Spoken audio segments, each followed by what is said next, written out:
you enter into a room, what is the first thing that people notice about you? Well, it's the first 12 steps you take, the first 12 words you say, and the first 12 inches of your body, and that is your face. And then you are profiled. There is nothing like a second impression. This is why I am so particular and passionate about soft skills. In this ever-changing and evolving world, soft skills are very important in order to navigate through life's challenges. When you go for an interview, an employer only considers 15% is considered concerning your academic qualifications. 85% has to do with your conduct, your mannerisms, and your behavior. Let me tell you a little story. At the age of 9, I wrote on the door of my wardrobe, and I wrote the goals that I wanted to achieve.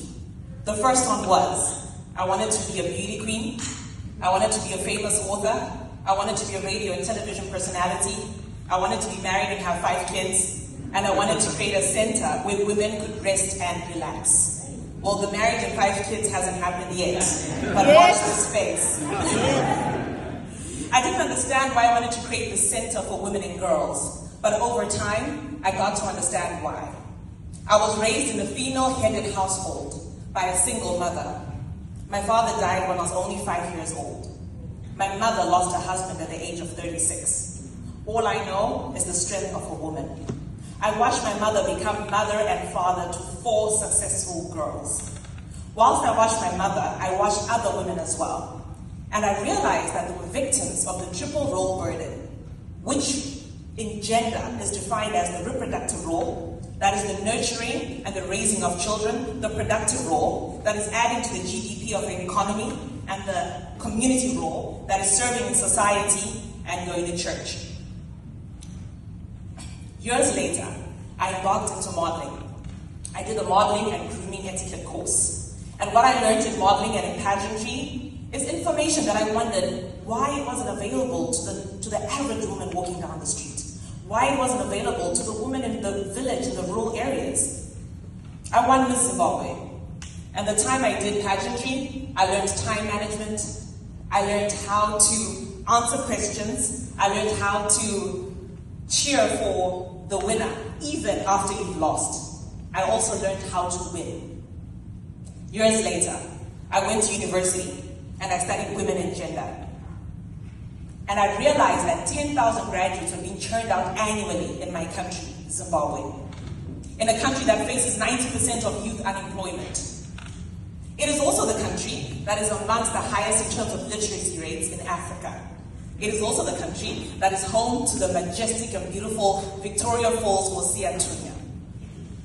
I decided to bridge the education gap.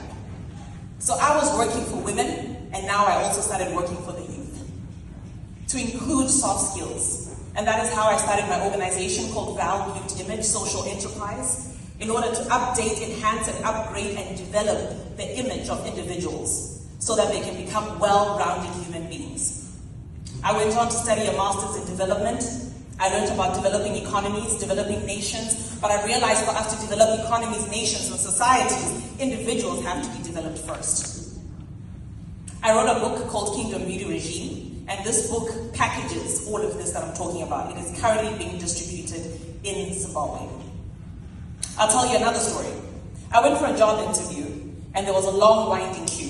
Whilst I was in the queue, the employer came down because he was watching me from the top floor. And when he got down, he said to me, "Come through to the interview room." As soon as I got there, he said, "You got the job."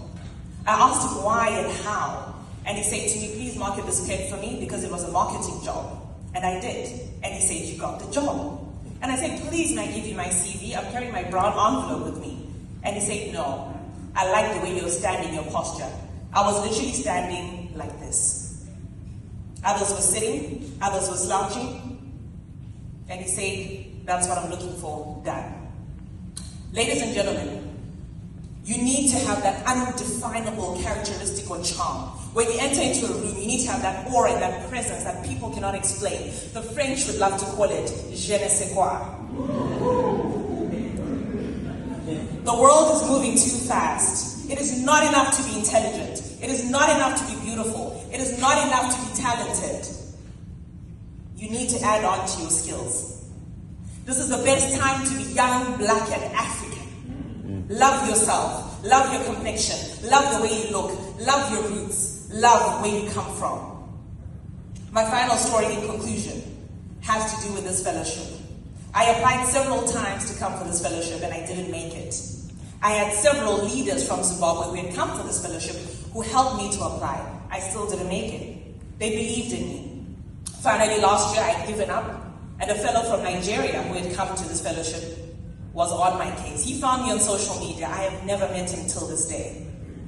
And he would call me and he would shout at me. Would have calls from Zimbabwe to Nigeria, Zimbabwe to Nigeria. And he said to me, I see the leader in you. And your leadership is not just for Zimbabwe, it's for Africa. And because of him, I'm here today.